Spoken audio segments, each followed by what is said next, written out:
Hope you have been keeping well and staying safe. Let's talk about the Z6S today. For the last 2 years, the Z6 has been a really interesting camera. It's been a very good camera, especially with the firmware releases by Nikon. Today, you can even use it as a webcam. The autofocus tracking has improved a lot. Autofocus has improved a lot. They have added animal IF. So the camera has really grown from strength to strength. And of course, it's got that great Nikon ergonomics and the build quality, the way you hold the camera. Those things are great, and they were always great for the Nikon brand. Now, by no means is Z6 a perfect camera. There are still a lot of room to improve, and that's the reason why Nikon has announced an upgrade in terms of the S version of the Z6. Um, we are hoping that the Z6S will arrive in the market sometime this year, end of this year, December 2020, or perhaps January 2021. I'm really looking forward to the camera, but there are a few things that I really look forward to seeing in the Z6S as improvements made on the Z6. There are essentially 8 things, and let's go over them one by one. The first is autofocus tracking. Now, the autofocus has improved a lot, but it's still not at the Sony or the Canon level. It's in fact, even the tracking is not yet at the 850 or the even 750 level or the 500 level. The 3D tracking that Nikon has on the DSLRs, that system works beautifully and flawlessly. We need a tracking system on the mirrorless bodies of Nikon, which is as capable, which is as you can say fault free and as reliable. We should be able to sort of actually take these cameras out and shoot wildlife from time to time, or shoot kids when they're running around, or any action moments, because at the end of the day, these are not cheap cameras. Therefore, improving on the autofocus tracking, I think, is going to add a lot of value to the Z6 in their S version.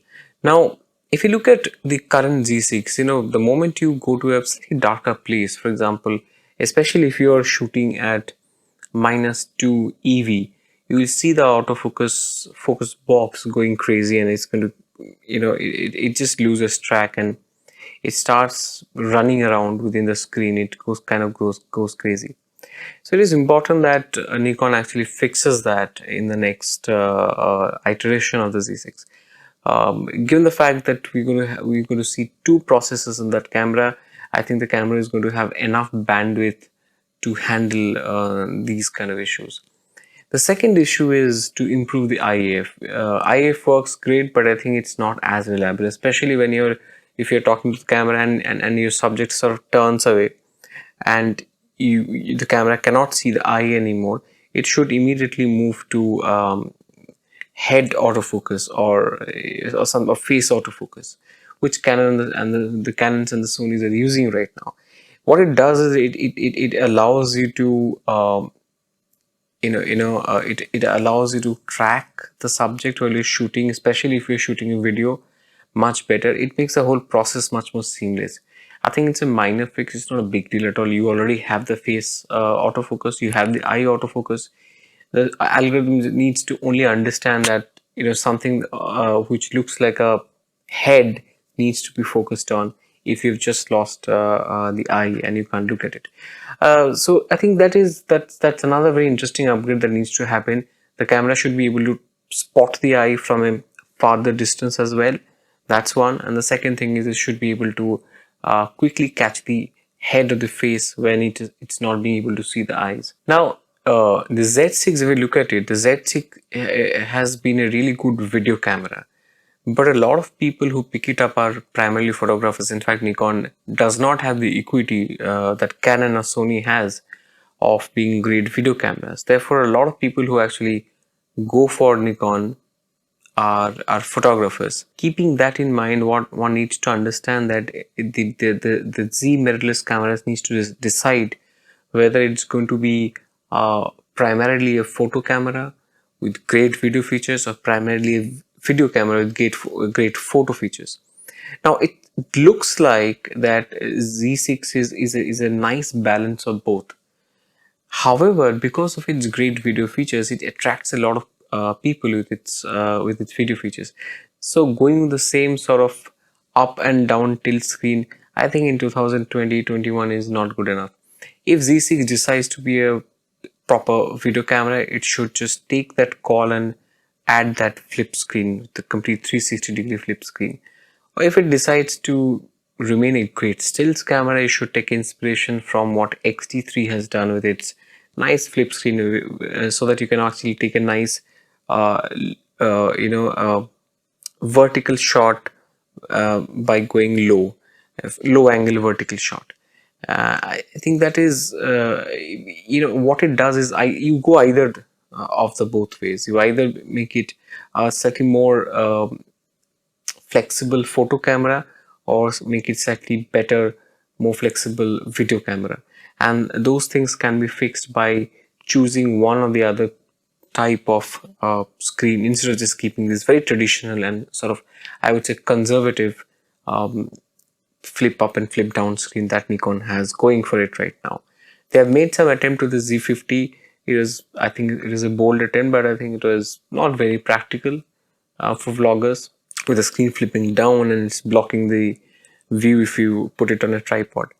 So yeah, the screen is something that Nikon should look at, and they should really decide whether it's going to be a better video camera, move towards a video direction, or move towards the photo direction. Now, the Z6 has been a very good video camera. With the S version, it needs to do a bit better, especially knowing how Sony and Canon has come back to the market with really great offers. Especially if you look at Canon R6, it's not a lot expensive compared to the Z6, and the Z6S is going to be somewhere in the same price territory, or maybe a couple of $100 or $300 dollars less. It needs to be competitive in that context. It needs to at least add 4K 60, if not 4K 120. Nikon should make the camera a bit more future proof and really put in 120p. It's going to give it a huge sort of advantage over the other cameras in that price bracket. Also, Nikon should seriously consider. I would really look forward to seeing a 240 FPS Full HD thing from Nikon in the Z6S. I think it's going to be delightful if they put those things in 4K 60, 240 Full HD, or 120 FPS 4K and 240 FPS Full HD. I guess I'm expecting a bit too much, but I'm basing it on I'm basing it on my expectation that the price is not going to be very cheap. It's not going to be a $1,700 camera. It's going to be about $2,300 in India. It's going to be about at least 1.4 to 1.5 lakhs rupees. So it should justify that cost by adding these video features, which is going to make the camera a lot more future proof. Also, now we all know that Nikon has a